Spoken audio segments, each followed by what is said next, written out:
안녕하십니까. 어제 그저께 강일원 헌법재판관이었죠. 옛날에 박근혜 대통령 사건의 주심. 이분이 매일경제신문에 칼럼을 썼어요. 제목이 절차적인 정의 이러면서 이번에 헌법재판에 대해서 상당히 비판하는 이런 칼럼을 강일원, 지금 변호사죠. 이분이 쓴 게 있고요. 또 그때 박근혜 대통령 탄핵 때 또 재판관이었던 안창호, 우리 안창호 지금 국가인권위원장이죠. 안창호. 이분이 유엔 인권 최고 대표 사무소, OHCHR, 영어로 OHCHR, 여기에다가 지금 헌법재판소 재판이 상당히 불공정하다 비판하는 이런 데 서한을 보냈습니다. 물론 인권위에서 유엔에다가 서한을 보낸 거, 요거는 답변입니다. 답변. 먼저 보낸 건 아니고요. 우리 촛불행동 비상행동 있잖아. 촛불. 대통령을 탄핵하자고 주장하는 촛불행동. 또는 이재명이 노는 비상행동. 비상행동 있잖아요. 이자들이 먼저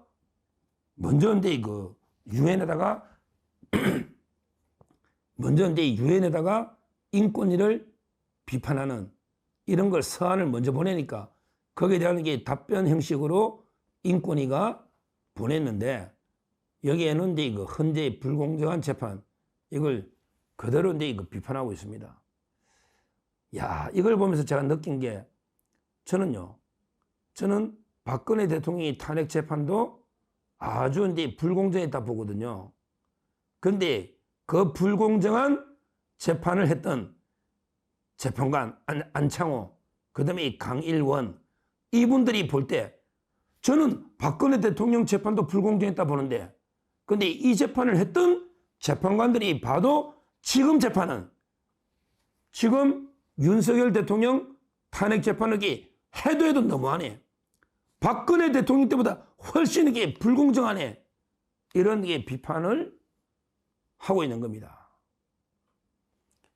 먼저 강일원 재판관 있잖아요. 이분의 칼럼을 보면 강일원 재판관이 그때 여야 합의로 추천된 유일한 재판관이었죠. 주심.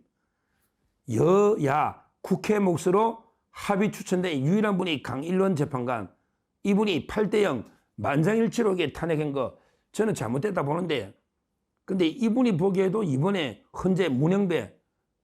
헌재는 진짜 박근혜 그때보다 훨씬 더 심하게 불공정하다.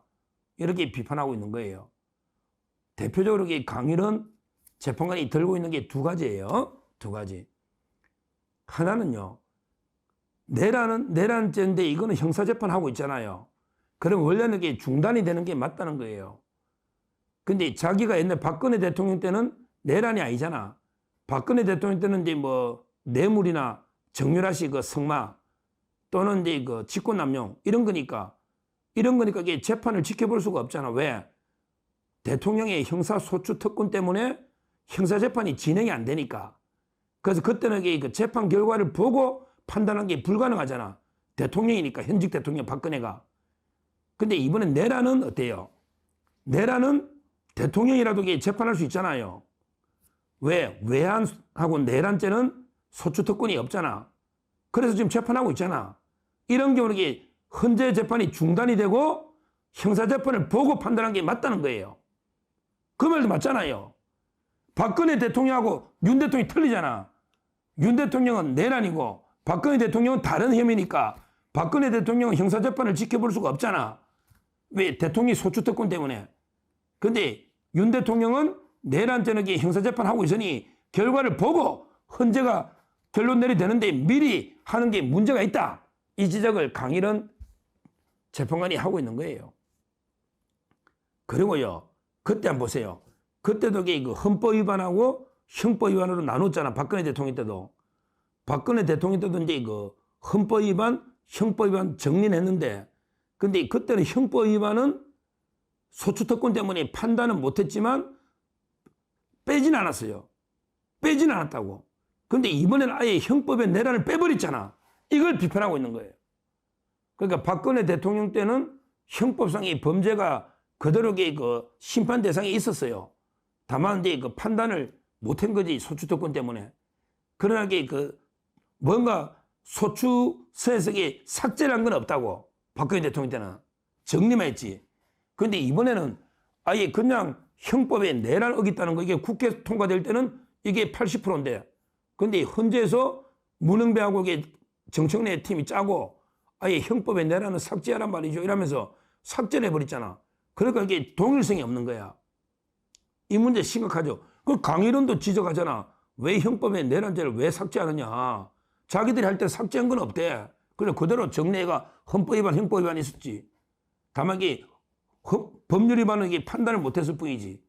삭제한 건 없다는 거예요. 근데 이번에는 아예 제일 중요한 형법상의 내란을 삭제해버렸잖아.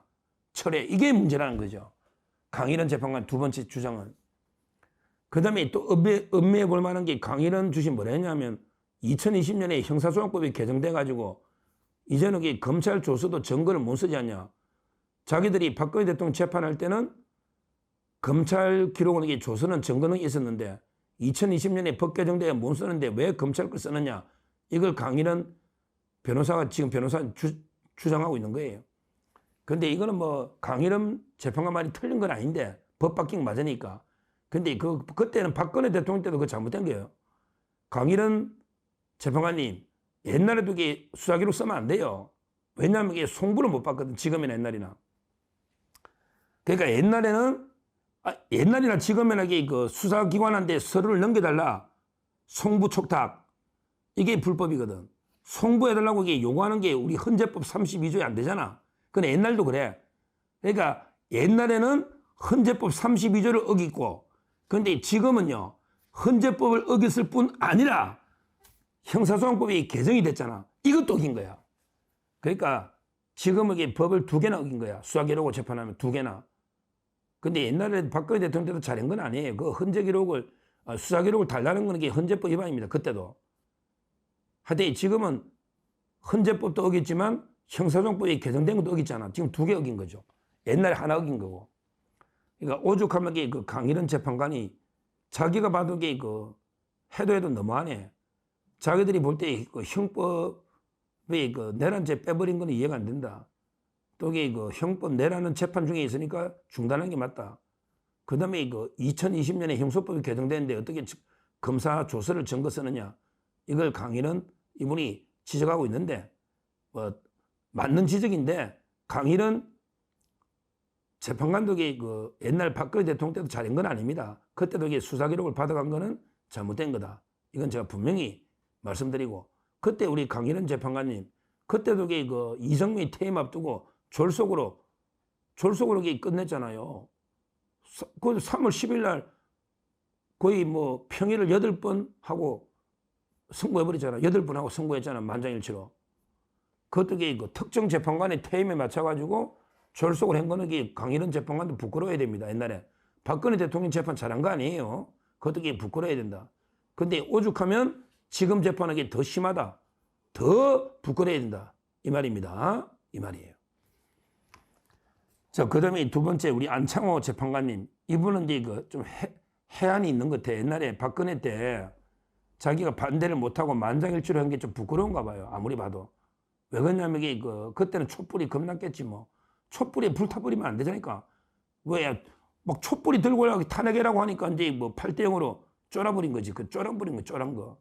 그러니까 지금은 이제 인권위원장 하면서 이제 보니까 이제는 이게 너무 심하다.